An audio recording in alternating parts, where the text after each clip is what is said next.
Olá, boa noite, 7h13 e o SBT News desta terça-feira, 10 de novembro, está começando. Na edição de hoje você vai ver que antes mesmo de concluídas as obras do contorno viário da Grande Florianópolis já vão pesar no bolso dos motoristas.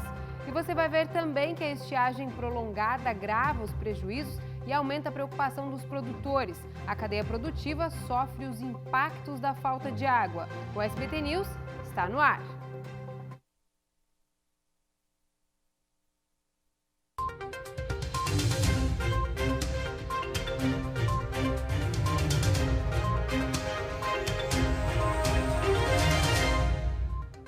Faltando 4 dias para o domingo de eleições, uma das preocupações é com a segurança no dia da votação. A Polícia Militar vai trabalhar de maneira integrada com o Tribunal Regional Eleitoral e com a Secretaria de Saúde, já que se tratam de eleições na pandemia. Como vão ser os trabalhos é o que a Jéssica vai contar pra gente. Boa noite, Jéssica.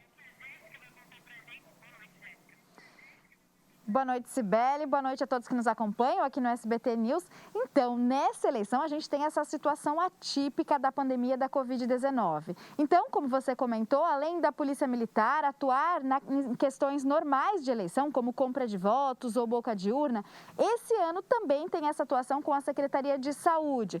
Porque, além de garantir essa segurança em relação ao pleito, também tem a questão sanitária. Então, para que todos os eleitores se sintam seguros na hora de votar, também em relação ao novo coronavírus. Nós conversamos com o comandante da Polícia Militar de Santa Catarina, o Coronel Dionei Toné, e vamos ver o que ele disse. A Polícia Militar, a partir dessa sexta-feira, dará início a operações de eleições. O que faremos? Monitoraremos todas as cidades catarinenses, utilizaremos o nosso policiamento com a restrição das folgas nas escalas de serviço, no sentido de levar a cada um do cidadão catarinense a segurança necessária para o exercício do voto. Importante dizer de que no dia das eleições, a recomendação do Tribunal Eleitoral é no sentido de que exerça o seu direito do voto e dirija-se à sua residência. Já é proibido a boca de urna na legislação eleitoral. E esse ano nós temos um diferencial, que são as medidas sanitárias determinadas, onde está impedido de existir aquelas reuniões na frente dos locais de votação.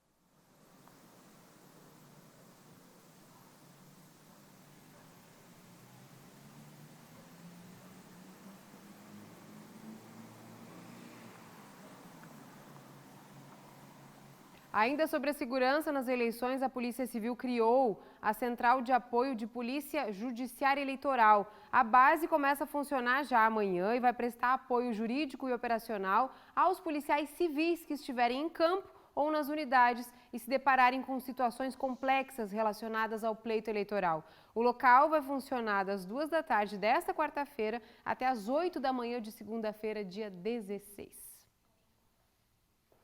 Agora a gente muda de assunto, porque daqui a pouco a gente volta a falar das eleições, mas o assunto agora é uma novela que se arrasta há 15 anos, as obras do contorno viário da Grande Florianópolis. Ele deve ser entregue só daqui a 3 anos, essa é a previsão. Mas o reajuste no pedágio por conta da obra passa a valer já a partir de dezembro.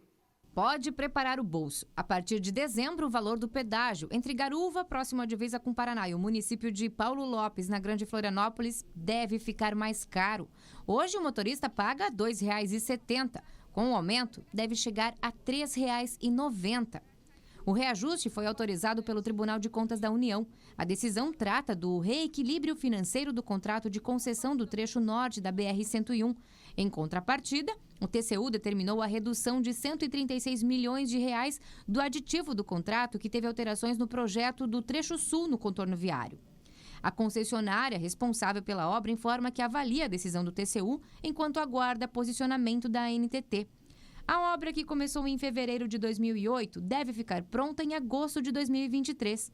15 anos para executar um trecho de 50 quilômetros. Isso se não houver mais nenhum adiamento. A Artéries Litoral Sul garante que os trabalhos seguem ao longo de 34 quilômetros, 70% do total da obra.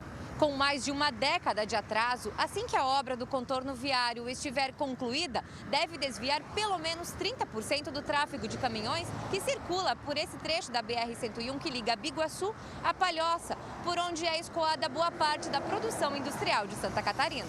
Nós fizemos um estudo através da Unisul e nós chegamos a números assustadores, né? Nós conseguimos produzir 50% daquilo que poderíamos produzir se tivéssemos uma rodovia sem esses gargalos de congestionamentos como nós temos. Nós chegamos à conclusão que boa parte do tempo na rodovia, nesse trecho, nós andamos a 39 km na média. Então você imagina o custo de um caminhão, ele podendo fazer o dobro do percurso, tendo uma rodovia que não tivesse esses gargalos. O setor produtivo cobra do TCU rapidez para a conclusão das obras. Hoje, a rodovia não oferece segurança e fluidez para o tráfego, o que gera prejuízos econômicos. Nós temos questões ambientais, um impacto nos hospitais que dá por conta da quantidade de acidentes que ocorrem na BR-101, a demora na entrega de insumos e de produtos que acabam acarretando custos. Então, há toda uma série de prejuízos que impactam negativamente para Santa Catarina. A UFSC vai manter as atividades suspensas até o dia 22 de maio de 2021. A suspensão foi prorrogada e inclui as atividades presenciais de ensino em todos os níveis, ou seja, qualquer tipo de atividade acadêmica presencial, como bancas e reuniões, atividades técnicas e administrativas, e vale para todas as unidades da UFSC. A exceção é para os setores de saúde e segurança. Já o ensino não presencial continua autorizado e mantido. Professores de escolas particulares entraram na justiça para não retornarem às aulas presenciais por medo de contágio do coronavírus.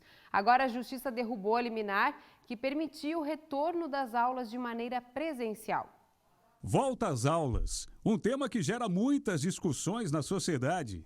Incerteza, angústia, medo. Nós defendemos a ciência, defendemos a vida. De um lado, os proprietários de escolas particulares que querem retornar às atividades na sala de aula com uma capacidade acima dos 10%. Do outro, professores que são contra a qualquer tipo de retorno nesse momento. Sem uma definição, podemos voltar ou não podemos voltar. E dizer isso para crianças pequenas, no entendimento deles, é extremamente complicado. Eles não vão entender porque hoje pode e amanhã não pode. Para a Patrícia, que é proprietária de uma creche, os 10% da capacidade de alunos em sala de aula são insuficientes para cobrir os gastos mensais. Dos 14 funcionários da instituição, 11 estão com o contrato suspenso. O Sinep, Sindicato das Escolas Particulares de Santa Catarina, já entrou na justiça contra a portaria. O Sinep já denunciou esse descumprimento da ordem judicial e aguarda do juízo da Vara da Fazenda a ordem para que o Estado redefina essas regras apresentadas nas últimas portarias, em especial para que as escolas possam retornar às suas atividades de imediato, sem limitação do número de educandos. Mas em meio a esta tentativa do Sinep de voltar com uma capacidade maior de estudantes nas salas de aula, uma liminar obtida pelo Simproesc, Sindicato dos Professores do Estado de Santa Catarina, suspendeu o retorno das atividades. Em resposta à nossa reportagem, o Sinep disse que na prática a decisão judicial não vai mudar em nada o atual quadro, já que as aulas não estão acontecendo, e aguarda novos desdobramentos. Nós estamos acompanhando de perto e mostrando aqui para você o coronavírus em Santa Catarina e vamos atualizar agora o cenário. Olha só a situação em Santa Catarina neste momento. 280.541 casos confirmados, são 3.243 pessoas que já morreram com a doença, 12 de ontem para hoje. E agora a gente traz essa imagem justamente para evidenciar o quão rápido o número de casos vem subindo. Esse é o boletim diário do governo do estado, que aponta 4.886 novos casos. Isso, gente, de ontem para hoje. e são 14.237 os casos ativos. A ocupação dos leitos de UTI do SUS em Santa Catarina está em 70,27%. Em Biguaçu, o Hospital Regional da cidade está com os leitos de UTI 100% ocupados. Não há vagas. E na Grande Florianópolis, a ocupação subiu, está em 80,8%. Depois do intervalo, você vai ver que os prejuízos da estiagem chegam à cadeia produtiva na agricultura. A falta de chuva compromete plantios e a manutenção de rebanhos. Nós voltamos já.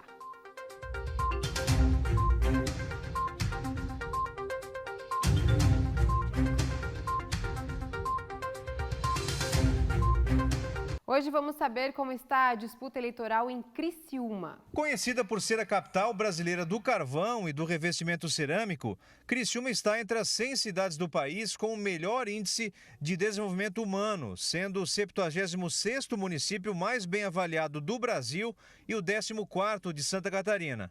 Com mais de 217 mil habitantes, segundo o Instituto Brasileiro de Geografia e Estatística, a cidade é polo industrial em diversos setores como confecção, embalagens, cerâmico, plástico e descartáveis, setor metal mecânico, extração do carvão mineral, além da construção civil e material gráfico. Criciúma foi fundada há 140 anos por imigrantes que vieram do norte da Itália. É a principal cidade do sul de Santa Catarina. Pertence à região carbonífera, que conta com 12 cidades, numa região com mais de 600 mil habitantes. Segundo o IBGE, Criciúma tem o 8º melhor PIB do estado, cerca de 6 milhões e 800 mil reais. 7 candidatos estão na disputa para ver quem vai comandar a cidade até 2024. Aníbal Dário é o candidato do MDB. O candidato do Partido dos Trabalhadores é Chico Baltazar. Já o atual prefeito, Clésio Salvaro, do PSDB, tentará a reeleição. O candidato do Podemos é o coronel Cosme Manique Barreto. A candidata do PL é Júlia Zanata. Já Rodrigo Minotto é o candidato do PDT. E o professor Ederson é o candidato do PSTU. Nessas últimas semanas, os candidatos tiveram encontros com entidades importantes, como a Associação Comercial e Empresarial de Criciúma e a Câmara de Dirigentes Lojistas. Com a CDL de Criciúma, a gente entregou algumas demandas e a gente tem algumas solicitações que vieram dos bairros, como o rotativo nos bairros. Tem bairros muito grandes que hoje já precisam desse estacionamento. A fiscalização dos ambulantes ilegais, para que tenham um destino correto dessas pessoas, que tenham um lugar para trabalhar, que olhe isso. O centro da cidade, a gente precisa que ele seja remodelado, que ele seja olhado com um olhar mais novo, e a gente está sempre revitalizando. Como é uma das principais economias do estado, Criciúma sempre espera por novos investimentos. E para isso, o escoamento de toda a produção pela BR-101 é importante. Por isso, a ASIC pede uma atenção às condições das estradas da região carbonífera que fazem ligação com a rodovia federal. O prefeito de Criciúma, como um prefeito de uma região metropolitana, que nós entendemos, ele também tem que ser um líder regional, um líder da ANREC, onde todas as demandas têm que ser colocadas de uma forma regional. Inclusive, entregamos para cada candidato uma série assim, de sugestões para que eles incorporem no projeto, no plano de governo deles, por exemplo, como atrair empresas, como utilizar melhor nossas áreas industriais na via rápida, no anel de contorno viário, enfim, várias áreas que nós temos, inclusive uma sugestão de transformar aquela área que nós temos ali na SATIC, na Unesc, que seja totalmente uma área para implantação de empresas de tecnologia e inovação. E todas essas demandas que nós temos foram incorporadas num documento e a gente espera que seja colocado em prática a partir de janeiro. Os produtores rurais já sentem no bolso os prejuízos da seca. A falta de água compromete a cadeia produtiva. Esta propriedade está sem água há 30 dias. O proprietário busca cerca de 8 cargas de água por semana em uma granja vizinha para manter as 21 vacas que tem na produção de leite. Só que eu pego o risco de estrada, com máquina agrícola e rodovia.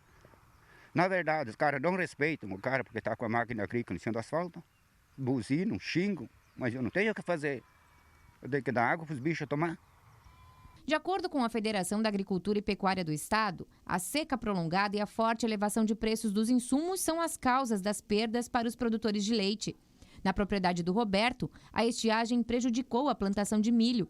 Com a perda do plantio, que alimentaria os animais, só vai ser possível aproveitar a palha, o que não é suficiente para nutrir as vacas. Aqui eram produzidos cerca de 350 litros de leite por dia. Agora, a produção caiu para 150 litros. Está muito difícil. A gente planta pasto de inverno, pasto de verão. Só que eu plantei aveia de verão e não veio, não nasceu. Aí a gente tem conta para pagar, tem financiamento e está aí, ó, o resultado da seca. Para auxiliar os agricultores, a Secretaria de Agricultura está oferecendo um programa de financiamento para a construção de poços, estruturas de armazenamento e distribuição de água. Esse valor é um valor que ele vai pegar para pagar em 5 anos sem juros. Então, eu acho que é um grande apoio, uma grande ajuda que o produtor deve procurar e deve buscar para que possa resolver ou pelo menos minimizar o impacto dessa estiagem daqui de Santa Catarina. Mas a falta de chuvas não prejudica apenas o agronegócio. Os impactos já são sentidos em todo o estado, como mostra a reportagem de Arlis Amaro. A falta de chuvas está sendo provocada pelo fenômeno Laninha. De acordo com a EPAGRE, a situação só deve normalizar em meados de janeiro. Até lá, o produtor busca alternativas. Alguns produtores estão procurando formas alternativas, desde a palhada de trigo, desde a suplementação de rações, milho e soja, né, que está com preço mais elevado. Então, isso aumenta o custo de produção de leite e também de engorda do gado. O presidente da Federação da Agricultura e Pecuária do Estado de Santa Catarina alerta para o alto preço nos insumos necessários para manter a produção. E quando os insumos estão caros, como é no caso do milho, que o milho era R$ 40 a saca, hoje está à base de R$ 80 a saca. A soja, o saco de soja que faz o farelo de soja, era R$ 80, R$ 90, está a mais de R$ 160.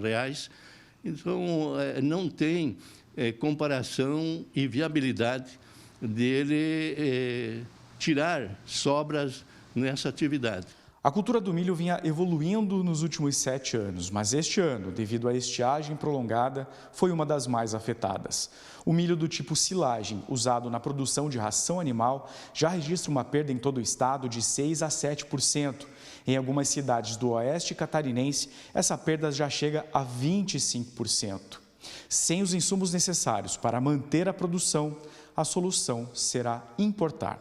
Então, essa expectativa de importação também de milho, né, da Argentina, Paraguai, milho e soja de outros países, primeiro do Mercosul, depois até dos Estados Unidos, também seria uma fonte, né, uma saída para esse suprimento.